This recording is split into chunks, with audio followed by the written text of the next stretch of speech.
ಇಲ್ಲೇ ಬೆಳಗಾವಿ ಜಿಲ್ಲೆ ಅಥಣಿ ಒಳಗ ಮುರುಘೇಂದ್ರ ಮಹಾಶಿವಗಳಂತಾಗಿ ಹೋಗ್ತಾರೆ. ಎಂಥ ತಪಸ್ವಿಗಳು ಅಂತಂತಂದ್ರ ಇಲ್ಲಿ ಸವದತ್ತಿ ಕಲ್ಮಠದೊಳಗ ಬಿದಿರಿ ಕುಮಾರ ಮಹಾಸ್ವಾಮಿಗಳು ಬಸವ ಪುರಾಣ ಇಟ್ಟಿರ್ತಾರೆ. ಆ ಬಸವ ಪುರಾಣ ಮಂಗಲಕ್ಕ ಹಾನಗಲ್ ಕುಮಾರ ಶಿವಗಳು ಬಂದಿರ್ತಾರ, ಅಥಣಿ ಮುರುಘೇಂದ್ರ ಶಿವಗಳು ಬಂದಿರ್ತಾರ, ಬಳ್ಳೂರು ಗುರುಬಸಪ್ಪಗಳು ಬಂದಿರ್ತಾರ. ನಾಡಿನ ಎಲ್ಲ ಜಂಗಮ ವರೇಣ್ಯರು ಎಲ್ಲಿ ಬಂದಿರ್ತಾರ್ರಿ? ಇದೇ ಸವದತ್ತಿಯ ಕಲ್ಮಠಕ್ಕೆ ಬಂದಿರ್ತಾರೆ. ಬಹುಶಃ ತಾವೆಲ್ಲ ಆ ಕಡೆ ಸವದತ್ತಿಗದು ಹೋದ್ರೆ ಬರೀ ಎಲ್ಲಮ್ಮನ ಗುಡ್ಡಕ್ಕೆ ಹೋಗಬೇಡ್ರಿ, ಅಲ್ಲೇ ಒಂದಿಷ್ಟು ತೆಗ್ನ್ಯಾಗ ಇಳಿರಿ, ಅಲ್ಲೇ ಕಲ್ಮಠನೂ ಸಿಗ್ತೈತಿ ನಿಮಗೆ. ಎಲ್ಲಮ್ಮನ ಗುಡ್ಡಕ್ಕೆ ಹೋಗೋದು ಭಂಡಾರ ಬಡ್ಕೊಂಬರೋದು ಭಾಳ ಮಂದಿ ನಮ್ಮವ್ರು ಹೋಗಿ. ಆದರೆ ವಿರಕ್ತ ಜಂಗಮ ಸ್ವರೂಪಿಗಳ ತಪಸ್ಸು ಮಾಡಿರ್ತಕ್ಕಂಥ ಜಾಗನೂ ಅದ ಅಲ್ಲಿ ಸವದತ್ತಿ ಒಳಗೆ. ಆ ಸವದತ್ತಿ ಕಲ್ಮಠದೊಳಗೆ ಬಸವ ಪುರಾಣ ನಡೆದದ. ಮಂಗಲಕ್ಕೆ ಲಕ್ಷಾಂತರ ಜನ ಪ್ರಸಾದಕ್ಕೆ ಕುಂತಾರ. ಇನ್ನೇನು ಜಂಗಮ ವರೇಣ್ಯರು ಬಂದಂಥ ಭಕ್ತರು ಪ್ರಸಾದ ಮಾಡ್ಬೇಕು ಅನ್ನೋದ್ರಾಗ ಮೋಡ ಕವದು ಇನ್ನೇನು ಮಳೆ ಸುರಿಸ್ಬೇಕು ಅನ್ನೋದ್ರಾಗನ ಬಿದಿರಿ ಕುಮಾರ ಸ್ವಾಮಿಗಳು ಅಲ್ಲಿರ್ತಕ್ಕಂಥ ಭಕ್ತರು ಎಲ್ಲ ಹೋಗ್ಯಪ್ಪ ಬಸವ ಪುರಾಣ ಅಪ್ಪನ ಮಂಗಲಕ್ಕೆ ಮಳೆ ಬಂತು ಅಂದ್ರೆ ಭಕ್ತಗಣಗಳಿಗೆ ಪ್ರಸಾದಕ್ಕೆ ತೊಂದರೆ ಆಗ್ತೈತ್ರಿ ಬುದ್ಧಿ, ಹೆಂಗೆ ಮಾಡೋದು ಅಂತಂದಾಗ ಅಥಣಿ ಶಿವಗಳು ಯಪ್ಪ ಬಸವಣ್ಣ ತನ್ನ ಕಾರ್ಯವನ್ನು ಯಾವತ್ತೂ ಕೆಡಿಸ್ಕೊಳಂಗಿಲ್ಲಪ್ಪ, ತಡೀರಿ ನೀವು ಅಂಥೇಳಿ ಆಕಾಶದ ಕಡೆಗೆ ಹೋಗಿ ಯಪ್ಪ ಮೇಘರಾಜ ಇಲ್ಲಿ ಬಸವ ಪುರಾಣ ಮಂಗಲಕ್ಕೆ ಭಕ್ತಗಣಗಳು ಜಂಗಮವರೇನರು ಪ್ರಸಾದ ಕುಂತಾರಪ್ಪ, ಅವರಿಗೆ ತೊಂದರೆ ಕೊಡಬೇಡ ಅಂತ ಹಿಂಗೆ ಕೈ ಮಾಡಿದ್ರಂತ. ಆ ಗಣಗಳ ಮೇಲೆ ಮಳೆನೇ ಬರಲಿಲ್ಲ ಅಂತ, ಪಕ್ಕಕ್ಕೆ ಮಳೆ ಆಗ್ತಿತ್ತು. ಆದ್ರೆ ಒಬ್ಬರಿಗೂ ಒಂದು ಹನಿ ನೀರು ಸಿಡಿಲಿಲ್ಲ ಅಂತಕ್ಕಂಥದ್ದು ಇದು ಮಹಾತ್ಮರ ಶಕ್ತಿ. ಅವ್ರು ಏನು ನುಡಿತಾರಲ್ಲ ಅದನ್ನು ನಡೆಸ್ತಕ್ಕಂಥದ್ದು ಆ ಭಗವಂತನೂ ಕೂಡ ನಡೆಸ್ತಾನಂತದನ್ನು. ಅದಕ್ಕೆ ಗುರುವಿನಕ್ಕಿಂತ ದೊಡ್ಡವರು ಮತ್ತೊಬ್ಬರಿಲ್ಲ, ಗುರುದೋದ್ ಅಧಿಕಂ ಅಂತ ಹೇಳ್ತಾರೆ. ಅದಕ್ಕೆ ಗುರುವಿನಕ್ಕಿಂತ ಅಧಿಕವಾಗಿರ್ತಕ್ಕಂಥದ್ದು ಏನೂ ಇಲ್ಲ. ಪ್ರಕೃತಿಯೂ ಕೂಡ ಆ ಒಂದು ವಾತಾವರಣಕ್ಕೆ ಗುರುವಿನ ಮಾತಿನೊಳಗೆ ನುಡಿ ಒಳಗೆ ಬಂದೈತೆ ಅಂದ್ರೆ ಅದನ್ನು ನಡೆಸಲಿಕ್ಕೆ ಭಗವಂತನು ಕೂಡ ಪಾಳೆ ಹಚ್ಚಿ ನಿಂತಿರ್ತಾನ. ಇಲ್ಲೇ ನವಲಗುಂದ ನಾಗಲಿಂಗಜ್ಜ ಅಂತ ಆಗಿ ಹೋಗ್ತಾನೆ, ಬಹಳ ದೊಡ್ಡ ತಪಸ್ವಿ ಆತ. ಯಾವತ್ತು ಕೈಯಾಗ ಕೊಡ್ಲಿ ಜೋಳಿಗೆ, ಭಾರಿ ದೊಡ್ಡ ತಪಸ್ವಿ ಆತ. ಬಹುಶಃ ನವಲಗುಂದ ನಾಗಲಿಂಗಜ್ಜ, ಗರಗದ ಮಡಿವಾಳಪ್ಪನವರು, ಹುಬ್ಬಳ್ಳಿ ಸಿದ್ಧಾರೂಢರು ಇವರೆಲ್ಲ ಒಂದೇ ಕಾಲಘಟ್ಟದವ್ರು. ಇವರೆಲ್ಲ ಅಥಣಿ ಶಿವಯೋಗಿಗಳಾಗಿರ್ಬೋದು, ಹಾನಗಲ್ ಕುಮಾರ ಶಿವಗಳಾಗಿರ್ಬೋದು, ಹುಕ್ಕೇರಿ ಮಠದ ಶಿವಬಸವ ಸ್ವಾಮಿಗಳಾಗಿರ್ಬೋದು, ಪಂಚಾಕ್ಷರಿ ಗವಾಯಿಗಳಾಗಿರ್ಬೋದು. ಇದೆಲ್ಲ ಒಂದು 19ನೇ ಶತಮಾನ ಏನೈತಲ್ಲ ಅದೊಂದು ಕಾಲಘಟ್ಟ. ಯೋಗಿಗಳು, ತಪಸ್ವಿಗಳು, ಸಿದ್ಧ ಪುರುಷರು ಬದುಕಿ ಬಾಳಿ ಹೋಗಿರ್ತಕ್ಕಂಥ ಶತಮಾನ ಅದು. ನವಲಗುಂದದ ನಾಗಲಿಂಗಜ್ಜ ಅಂತಂದ್ರೆ ಅವನ ಮಾತು ಬಹಳ ಕಠೋರ, ಅಷ್ಟ ಸಿಟ್ಟು ಉಗ್ರ ಸ್ವರೂಪಿ ಆತ. ಎಂತಹ ಶಕ್ತಿ ಇತ್ತು ನವಲಗುಂದದ ನಾಗಲಿಂಗಜ್ಜನೊಳಗ ಅಂತಂತಂದ್ರ ಹೌದು ಅನ್ನೋದು ಅಲ್ಲ ಮಾಡ್ತಿದ್ದ, ಅಲ್ಲ ಅನ್ನೋದು ಹೌದು ಮಾಡುವಂಥ ತಾಕತ್ತು ನವಲಗುಂದ ನಾಗಲಿಂಗಜ್ಜನ ಕಡೆ ಇತ್ತು. ಒಂದು ದಿನ ನವಲಗುಂದದಿಂದ ಸಿದ್ಧಾರೂಢರನ್ನ ಭೇಟಿ ಆಗ್ಬೇಕಂತ ಹುಬ್ಬಳ್ಳಿ ಕಡೆಗೆ ಬರಾಕತ್ತಿದ್ದ. ಈಗೆಲ್ಲ ಕಾರ್ ಅದಾವು, ಹೆಲಿಕಾಪ್ಟರ್ ಅದಾವು, ವಿಮಾನ ಅದಾವು. ಅವಾಗೆಲ್ಲ ಯೋಗಿಗಳು ಎಲ್ಲ ಪಾದಚಾರಿಗಳಾಗೇ ನಡ್ಕೊಂಡು ಹೋಗ್ತಿದ್ರು, ಪಾದಯಾತ್ರೆನೇ ಮಾಡ್ತಿದ್ರು. ಹಿಂಗೆ ನವಲಗುಂದ ನಾಗಲಿಂಗಜ್ಜ ನವಲಗುಂದ ಬಿಟ್ಟು ಹುಬ್ಬಳ್ಳಿ ಕಡೆ ಬರಾಕತ್ತಾನ, ದಾರಿಯುದ್ದಕ್ಕೂ ಬರಾಕತ್ತಾನ. ಅವಂದು ದಿನ ಏನು ಕಾಯಕ ಅಂತಂದ್ರ ದಿನ ಒಂದು 5 ಮನಿ ಭಿಕ್ಷಾ ಬೇಡೆ ಪ್ರಸಾದ ಮಾಡೋದು. ಅದು ಜಂಗಮನ ನಿಯಮನೂ ಕೂಡ ಅದೇ. ಪ್ರಸಾದ ಯಾವತ್ತು ಕುಂತಲ್ಲೇ ಬರೋದಲ್ಲ, ಪ್ರಸಾದ ಇದ್ದಲ್ಲಿಗೆ ಹೋಗಿ ಬೇಡಿ ತಿನ್ನೋದು. ಅದಕ್ಕೆ ತಿರ್ಕೊಂಡು ಬಂದು ಕರ್ಕೊಂಡು ಉಣ್ಣುವಂತಹ ಪರಂಪರೆ ಯೋಗಿಗಳದು, ಮಹಾತ್ಮರದು, ಸಿದ್ಧ ಪುರುಷರದು. ಹೀಗಾಗಿ ನವಲಗುಂದ ನಾಗಲಿಂಗಜ್ಜ ಹಿಂಗೆ ಹುಬ್ಬಳ್ಳಿ ಕಡೆಗೆ ಬರಾಕತ್ತಾನ. ಬರೋ ಮುಂದೆ ಒಂದು ಊರು ಬಂತು. ಆ ಊರ ಮೇಲೆ ಒಂದು ಗುಡಿಸ್ಲದ ಕಟ್ಟಿ ಮೇಲೆ ಒಂದು ಮುದುಕಿ ಕುಂತಿತ್ತು. ಕುಂತಕ್ಕಿನ ಯಾವಾಗ ನಾಗಲಿಂಗಜ್ಜನ ನೋಡಿದ್ಲು, ಓಡೋಗ್ಯಪ್ಪ ನಾಗಲಿಂಗಜ್ಜ ನಮ್ಮ ಊರಿಗೆ ಬಂದೆಯಪ್ಪ, ಭಾಳ ಸಂತೋಷ ಆತಂತ ಮುದುಕಿ ಹೋಗಿ ನಮಸ್ಕಾರ ಮಾಡಿದ್ದ. ಅವಾಗ ಮೊದಲ ಹೊಟ್ಟೆ ಹಸ್ತಿತ್ತು ಅವ್ನು, ನವಲಗುಂದ ಬಿಟ್ಟು ಹೊಟ್ಟೆ ಹಸದ್ ಬಿಟ್ಟಿತ್ತು. ತಾಯಿ ಮತ್ತು ನಿನ್ನ ಮನೆ ಮುಂದೆ ಬಂದೇನಿ, ನನಗೆ ಹೊಟ್ಟೆ ಹಸ್ತೈತಿ, ಅದಕ್ಕೆ ನನಗೊಂದು ಚರಿಗೆ ಹಾಲು ಕುಡಿಯಂಗಾಗೈತಿ, ನಿನ್ನ ಮನ್ಯಾಗ ಹಾಲು ತೊಗೊಂಡು ಬಾ ಅಂದಿವ. ನೋಡ್ರಿ ಯೋಗಿಗಳದ್ದು ಮಾತುಗಳು ಹೆಂಗಿರ್ತಾವ ಅನ್ನೋದಕ್ಕೆ. ಪರೀಕ್ಷೆಯ ಕಾಲನೋ ಅಥವಾ ಪವಾಡದ ಶಕ್ತಿನೋ ಗೊತ್ತಿಲ್ಲ, ಏನು ಕೇಳಕತ್ತಾನವ, ನನಗೆ ಒಂದು ಚರಿಗೆ ಹಾಲು ಕುಡಿಯಂಗಾಗೈತಿ, ಹೊಟ್ಟೆ ಹಸ್ತದ, ಹಾಲು ತೊಗೊಂಡು ಬಾ ಅಂತ ಆ ಮುದುಕಿಗೆ ಹೇಳೋಣ. ಮೊದಲ ಮುದುಕಿ ಅಂತಾಳ, ಯಪ್ಪ ನೀ ರೊಟ್ಟಿ ಬೇಡಿದ್ರೆ ರೊಟ್ಟಿ ಕೊಡ್ತೀನೋ, ಅಂಬಲಿ ಕೇಳಿದ್ರೆ ಅಂಬಲಿ ಐತಿ, ನುಚ್ಚು ಕೇಳಿದ್ರೆ ನುಚ್ಚು ಕೊಡ್ತೀನಿ, ಹಾಲು ಎಲ್ಲಿ ತರಲು ಯಪ್ಪ ನಾನು?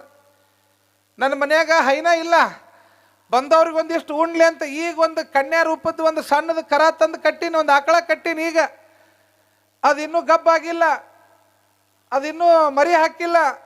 ಹಾಲು ತಗೊಂಡು ಬಂದ್ರೆ ಎಲ್ಲಿ ತರಲಿಪ್ಪ? ನನ್ನ ಕಡೆ ಇದ್ದಿದ್ದು ಕೇಳಿದ್ರೆ ಕೊಡ್ತೀನಿ, ಹಾಲಿಲ್ಲ ನನ್ನ ಮನ್ಯಾಗ ಅಂದ್ಲು. ಅವಾಗ ನಾಗಲಿಂಗಜ್ಜ ಅಂತಾನ, ನೋಡುವ ನನಗೆ ನಿನ್ನ ಮನ್ಯಾಗಿಂದ ಹಾಲ ಕೊಡ್ಬೇಕು, ನಿನ್ನ ಹಾಲ ಕುಡಿಯವ, ನನಗೊಂದು ಚರಿಗೆ ಹಾಲು ತಗೊಂಡು ಬಾನಿ.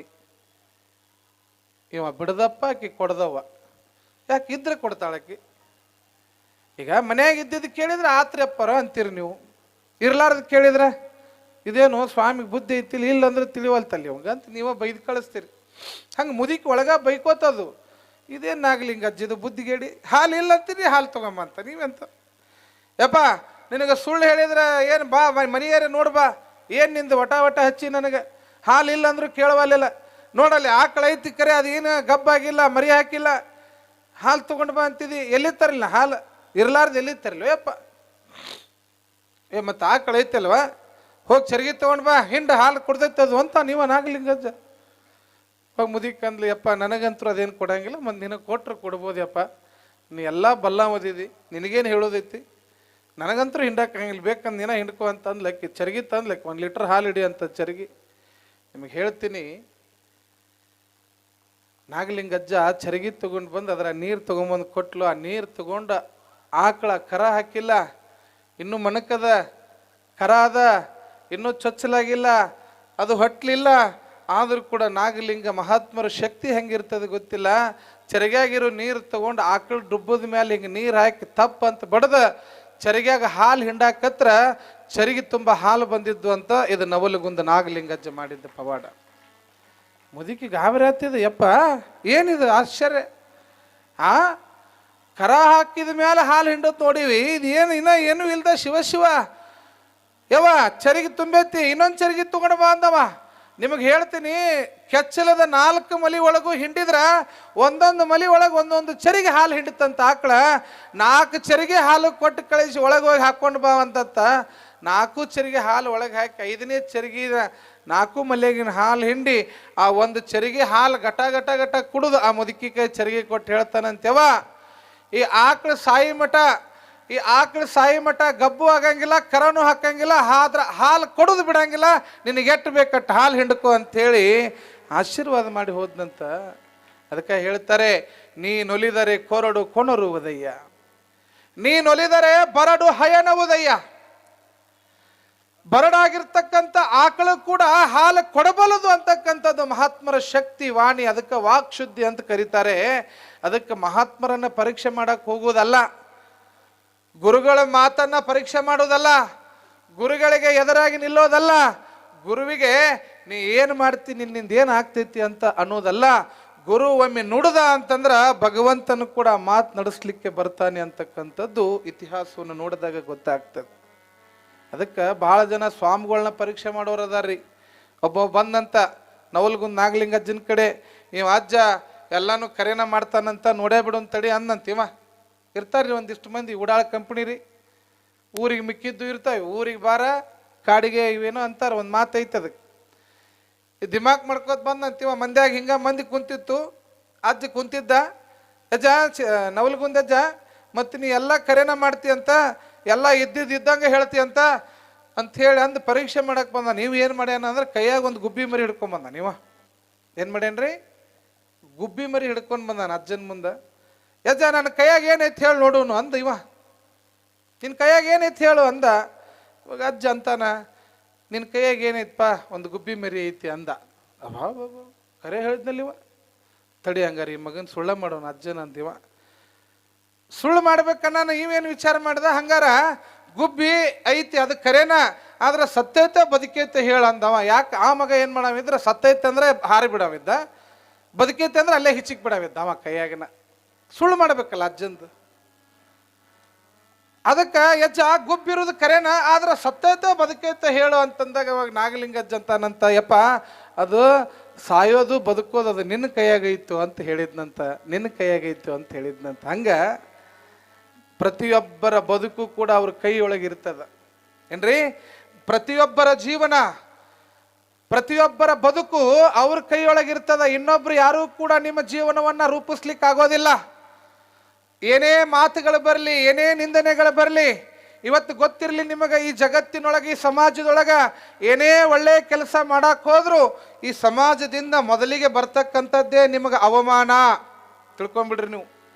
ಎಷ್ಟೇ ಒಳ್ಳೆ ಕೆಲಸ ಮಾಡಕ್ ಹೋದ್ರು ಈ ಸಮಾಜ ಕೊಡ್ತಕ್ಕಂಥ ಮರ್ಯಾದೆ ಯಾವುದು ಅಂದ್ರೆ ಮೊದಲಿಗೆ ಅವಮಾನವನ್ನು ಮಾಡ್ತದೆ. ಅವಮಾನ ಮಾಡುತ್ತಂತ ಕುಗ್ಗಬಾರ್ದು. ನನಗೆ ಯಾರೋ ಏನೋ ಅಂತಾರ ಅಂತೇಳಿ ನೋವು ಪಡ್ಕೋಬಾರ್ದು.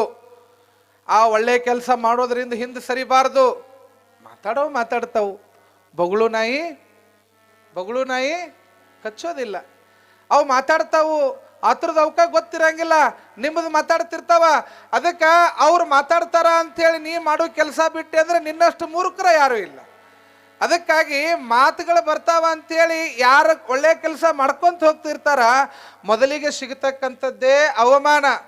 ಆ ಅವಮಾನವನ್ನು ಮೆಟ್ಟಿ ನಿಂತು ನಾ ಒಳ್ಳೇದೇ ಮಾಡ್ತೀನಿ ಅಂತ ಹೋದ್ರಿ ಅಂದ್ರೆ ಯಾವ ಸಮಾಜ ನಿಮಗೆ ಅವಮಾನ ಮಾಡಿರ್ತೈತಲ್ಲ ಅದೇ ಸಮಾಜ ಒಂದಿಷ್ಟು ಅನುಮಾನವನ್ನು ಪಡಲಿಕ್ಕೆ ಪ್ರಾರಂಭ ಮಾಡ್ತದೆ.